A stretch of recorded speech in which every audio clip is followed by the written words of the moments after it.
देखिए, Donald Trump कल तक तो धमका रहे थे कि ईरान को नक्शे से ही मिटा दूंगा। वो अपनी डेडलाइन से ठीक 1.5 घंटे पहले, 90 मिनट पहले पलट गए और अचानक से सीज फायर का ऐलान कर दिया। ट्रंप ने क्या कहा, पहले आप वो देखिए। उन्होंने कहा कि मैं ईरान पर आज रात होने वाले हमले को रोक रहा हूं। ईरान स्ट्रेट ऑफ हॉर्मुज को पूरी तरह से और तुरंत खोलने के लिए राजी है। मैं भी 2 हफ्ते के लिए ईरान पर बमबारी और अटैक को रोकने पर राजी हूं। यह 2 तरफा सीज फायर है और इसकी वजह यह है कि अमेरिका ने अपने लक्ष्यों को पा लिया है। हमें ईरान से 10 पॉइंट का प्रस्ताव मिला है जिस पर बातचीत होगी।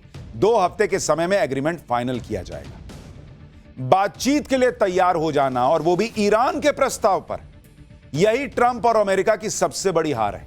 क्योंकि जिस तरह की वो धमकियां दे रहे थे डोनाल्ड ट्रंप, भाई उससे तो दुनिया को यही लग रहा था कि ट्रंप ईरान को खत्म करके मानेंगे। उन्होंने कहा था इनका एयरफोर्स खत्म कर दिया, इनकी नेवी खत्म कर दी, इनके सारे हथियार फोड़ दिए, इनको छोड़ेंगे नहीं। लेकिन अचानक से सीज फायर कर लिया। जब ईरान खत्म ही हो गया था तो सीज फायर क्यों किए, वो भी ईरान की शर्तों पर। ईरान की शर्तों पर बातचीत के लिए वो कभी तैयार होते अगर मजबूर ना होते।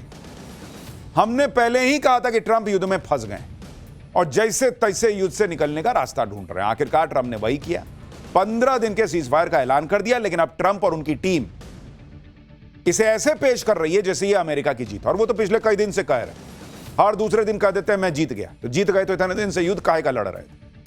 आप देखिए कि अभी फिर वही कर रहे हैं। ट्रंप ने कहा कि सीज फायर की डील पूरी तरह अमेरिका की जीत है। ट्रंप ने दावा किया कि सीज फायर डील में ईरान के यूरेनियम का मामला ही निपट जाएगा।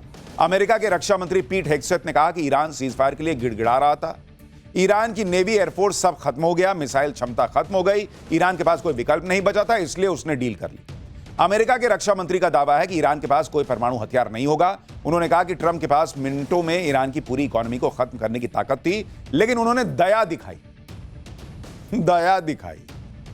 दया कुछ गड़बड़ है, सबको समझ में आ रहा है। तुमने कहा कि दया दिखाई, तुम दया दिखा रहे हो।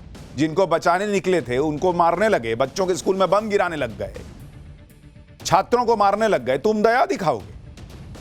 ट्रंप की टीम माहौल बनाने में लगी ताकि वहां अपनी पब्लिक को भरोसा दिलाए कि देखो हम मार खा के नहीं आए, हमने दया दिखाई ताकि पब्लिक थोड़ी दया करे डोनाल्ड ट्रंप। ईरान का सब तबाह कर दिया, अमेरिका यह माहौल बना रहा है।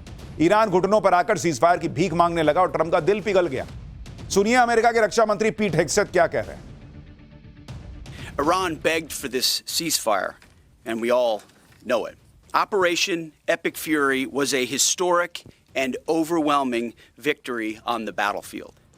By any measure, Epic Fury decimated Iran's military and rendered it combat ineffective for years to come. You see, in less than 40 days, one of our combatant commands, Central Command, CENTCOM, using less than 10% of America's total combat power, dismantled one of the world's largest militaries. The world's leading state sponsor of terrorism proved utterly incapable of defending itself, its people, or its territory. Donald Trump ने चुन चुन कर अपने जैसे झूठे रखे हैं, ऐसा लग रहा है, जो डोनाल्ड ट्रंप की तरह ही झूठ बोलते हैं।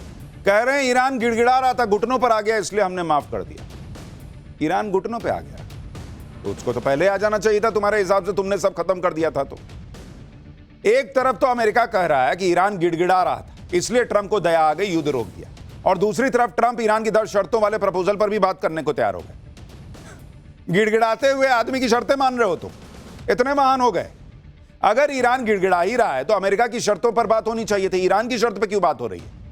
इसी को लेकर ईरान दावा कर रहा है कि इस युद्ध में उसकी जीत हुई है क्योंकि अमेरिका उसकी शर्तें मानने को तैयार हुआ है।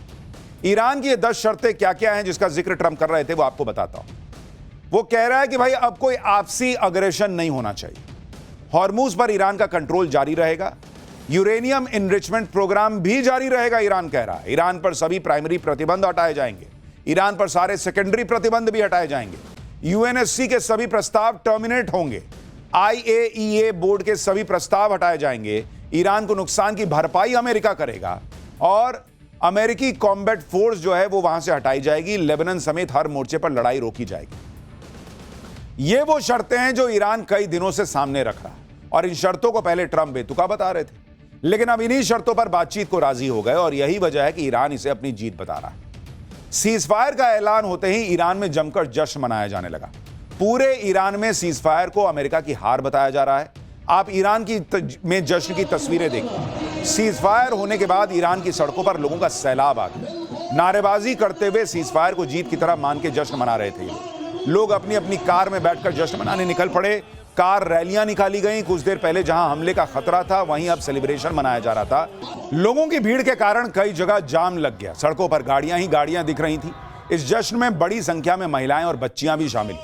ये तस्वीर देखिए, हाथ में हथियार लिए एक महिला जीत का जश्न मना रही है। इनका कहना है कि ईरान की महिलाएं देश की रक्षा में पीछे नहीं।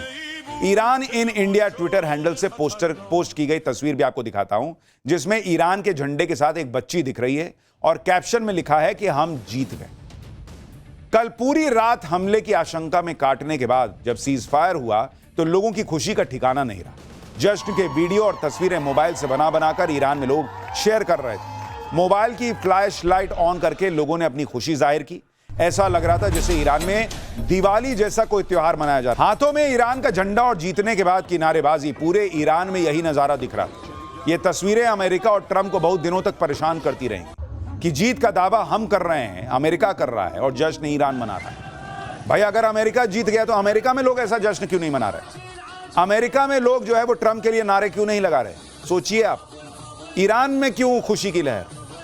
सीज फायर को सिर्फ ईरान में ही सेलिब्रेट नहीं किया गया बल्कि इराक में भी जमकर जश्न मनाया गया। लोगों ने एक दूसरे को जीत की बधाई दी। ईरान अमेरिका सीज फायर होने पर भारत में भी खुशी मनाई गई। जम्मू में शिया मुसलमानों ने एक दूसरे को मिठाइयां खिलाकर सीज फायर की खुशी मनाई। जम्मू के शिया मुसलमानों ने कहा कि ईरान ने अमेरिका और इजराइल को युद्ध में हरा दिया है। अमेरिका के ईरान की सभी शर्तें मान लेना यह बताता है कि अमेरिका झुक गया और ईरान ने जंग जीत ली। ईरान में जीत का जश्न मनाया जा रहा है तो वहीं अमेरिका में ट्रंप की कुर्सी पर खतरा बढ़ता जा रहा है। ईरान युद्ध के बाद से ट्रंप के खिलाफ गुस्सा बढ़ गया है। ट्रंप को हटाने की मांग और तेज हो गई है। 85 से ज्यादा सांसदों ने ट्रंप को हटाने की मांग कर दी है। रिपब्लिकन और डेमोक्रेट दोनों सांसद अब यह मांग कर रहे हैं। डेमोक्रेट सांसद एड मार्की ने कहा कि ट्रंप को हटाने के लिए हर कदम का समर्थन करेंगे, चाहे वो 25वां संशोधन लागू हो या फिर महाभियोग लाया जाए। व्हाइट हाउस में किसी युद्ध अपराधी के लिए कोई जगह नहीं। रिपब्लिकन सीनेटर रॉन जॉनसन ने कहा कि वो ट्रंप की धमकियों का समर्थन नहीं करते। डेमोक्रेट सीनेटर रॉबर्ट गार्सिया ने कहा कि ट्रंप का दिमाग खराब हो गया है, ईरान पर उनकी धमकियों को गंभीरता से लेना चाहिए। कांग्रेस सदस्य जूली जॉनसन कह चुकी हैं कि एक गंभीर संघर्ष है, कोई रियलिटी शो नहीं। हम अभी जो देख रहे हैं वो एक विक्षिप्त राष्ट्रपति का पागलपन भरा व्यवहार है। अब समय आ गया है कि 25वें संशोधन को लागू किया जाए। डेमोक्रेट सदस्य मार्क पोकर ने कहा कि ट्रंप जो कर रहे हैं वो तो पुतिन भी नहीं कहते। क्या अब भी 25वें संशोधन को लागू करने का समय नहीं आया है? यानी एक तरफ ईरान जश्न मना रहा है, दूसरी तरफ अमेरिका में ट्रंप के खिलाफ मोर्चे खुले हुए हैं। ईरान से सीज फायर के बाद भी अमेरिकी राष्ट्रपति डोनाल्ड ट्रंप मीम मटेरियल बन गए। सोशल मीडिया पर ट्रंप का गजब मजाक बन रहा है और इसमें ईरान भी पीछे नहीं है। भारत में ईरान की एम्बेसी ने एक पोस्ट किया जिसमें ट्रंप को ईरान के झंडे के सामने झुका हुआ दिखाया गया और लिखा है कि ईरान की सभ्यता को सलाम करो। एक और मीम देखिए जिसमें ट्रंप अपने हाथ में सफेद झंडा लेकर प्लेन से उतरते दिख रहे हैं। सफेद झंडे को सरेंडर और सीज फायर का प्रतीक माना जाता है। एक मीम और देखिए जिसमें ट्रंप और नेतन्याहू युद्ध में तबाह हुए अमेरिकी फाइटर जेट के मलबे को ले जाते हुए दिख रहे हैं। दोनों की हालत खराब दिखाई गई। एक मीम में अमेरिका के राष्ट्रीय पक्षी बॉल्ड ईगल को बुरी तरह से घायल दिखाया गया है और ईगल की शरीर पर पट्टियां बंधी हैं और वो बैसाखी के सहारे आगे चल रहा है और चूहा उस जो है वो इजराइल की तरह आगे चल रहा है। सीज फायर को लेकर रूस भी अमेरिका का मजाक उड़ा रहा है। रूस के सिक्योरिटी काउंसिल के डिप्टी चेयरमैन दिमित्री मेदवेदेव ने कहा कि सवाल यह है कि कौन जीता। सबसे पहले तो कॉमन सेंस जीती जिसे व्हाइट हाउस अनदेखा कर रहा था। हालांकि ट्रंप का ईरान के 10 पॉइंट एजेंडे पर चर्चा के लिए सहमत होना ईरान की सफलता का प्रतीक है। ये ऐसी शर्तें हैं जिन पर वॉशिंगटन तैयार नहीं होगा। ऐसा करना उनके लिए बहुत अपमानजनक होगा। इन शर्तों को मानने का मतलब है ईरान की असल जीत। तो आगे क्या? और ज्यादा मिलिट्री एक्शन? शायद कोई बीच का रास्ता निकले क्योंकि ट्रंप लंबी लड़ाई नहीं झेल सकते। उन्हें संसद का सपोर्ट नहीं मिलेगा। यानी रूस भी अमेरिका का मजाक बना रहा है और बता रहा है कि भाई अगर ये दोबारा युद्ध शुरू करेंगे तो और ज्यादा फंस जाएंगे। युद्ध में ईरान की सबसे बड़ी जीत तो हॉर्मुज स्ट्रेट को लेकर, क्योंकि जो हॉर्मुज स्ट्रेट युद्ध से पहले खुला हुआ था, समंदर में एक फ्री रास्ता था, उस पर अब ईरान का कंट्रोल हो गया। 2 हफ्ते के सीजफायर प्लान के मुताबिक ईरान हॉर्मुज स्ट्रेट को खोलेगा, लेकिन ईरान ने साफ कह दिया कि इसके लिए ईरान की मिलिट्री से कोऑर्डिनेट करना होगा। जहाज निकलने के बदले ईरान पैसा लेगा कुछ पैसा ओमान को भी जाएगा। ईरान कह रहा है कि वो ये पैसा ईरान के पुनर्निर्माण में लगाएगा। ईरान कह रहा है कि हॉर्मुज एक नेचुरल कॉरिडोर है जिसे ईरान बहुत समझदारी से मैनेज करता है। ईरान अब हर शिप से $2 मिलियन चार्ज करेगा। हर साल करीब 32,000 शिप निकलते हैं। इस तरह ईरान को $64 बिलियन यानी करीब 6 लाख करोड़ की सालाना कमाई होगी। यह रकम ट्रंप को युद्ध में हुए कुल नुकसान का करीब 1.5 गुना है। यानी ईरान ने हॉर्मुज पर कंट्रोल भी कर लिया, हॉर्मुज के जरिए अपना नुकसान भी पूरा कर लेगा। तो ईरान नहीं जीता तो कौन जीता बॉस? जिस स्ट्रेट ऑफ हॉर्मुज से फ्री में जहाज निकल जा रहे थे, वहां से अब ईरान जो है वो चुंगी वसूल रहा है। करा पैसा दो तब जाने देंगे। तो डोनाल्ड ट्रंप ने तो ईरान का काम आसान कर दिया और बढ़िया कर दिया, उसकी कमाई का रास्ता खोल दिया।